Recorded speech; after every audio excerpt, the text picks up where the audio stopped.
అడవి శేష్ బాలీవుడ్ వెళ్లేందుకు రెడీ అవుతున్నాడు. నవీన్ పోలిశెట్టి కోలీవుడ్ వెళ్తున్నాడట. ఇక టిల్లు ఏకంగా వెబ్ సిరీస్ లో నటిస్తున్నాడు. మరి వీరందరికంటే సీనియర్ హీరో నితిన్ ఏం చేస్తున్నాడు? ఆ మధ్య నితిన్ పేరుతో చాలా చిత్రాలు కనిపించాయి. ఏది పట్టాలెక్కడం లేదు. ఎందుకు? ఇంతకీ యూత్ స్టార్ ఏం చేస్తున్నాడు?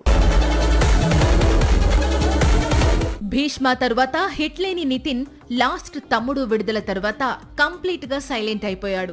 ఇలా ఎందుకు అంటే నితిన్ చేయాల్సిన చాలా ప్రాజెక్టులు ఇప్పుడు ఇతర హీరోలు చేస్తున్నారు. అందులో ఎల్లమ్మ కూడా ఉంది. తన కెరీర్ లో బిగ్గెస్ట్ కంబ్యాక్ కు కారణమైన విక్రమ్ కుమార్ తో ఒక మూవీ చేయాలనుకుని వెనక్కి తగ్గాడు నితిన్. ఇప్పుడు ఈ చిత్రంలో విజయ్ దేవరకొండ హీరోగా నటిస్తున్నాడని సమాచారం. ఇక విఐ ఆనంద్ తో నితిన్ అనౌన్స్ చేసిన న్యూ ప్రాజెక్ట్ క్యాన్సిల్ అయింది. ఇప్పుడు సేమ్ స్టోరీని రోషన్ కనకాలతో తెరకెక్కిస్తున్నాడట ఆనంద్. మరో దర్శకుడు శ్రీను వైట్లతోనూ మూవీ చేయాలనుకున్నాడు నితిన్. కానీ ఇప్పుడు ఈ ప్రాజెక్ట్ లోకి శర్వా వచ్చాడు. మధ్యలో ఆయ్ దర్శకుడితోనూ స్టోరీ డిస్కషన్స్ జరిపాడు. కానీ ప్రస్తుతానికి ఇవన్నీ పక్కన పెట్టి ఇద్దరు కొత్త దర్శకులకు తనతో సినిమా తెరకెక్కించే అవకాశం ఇచ్చాడు.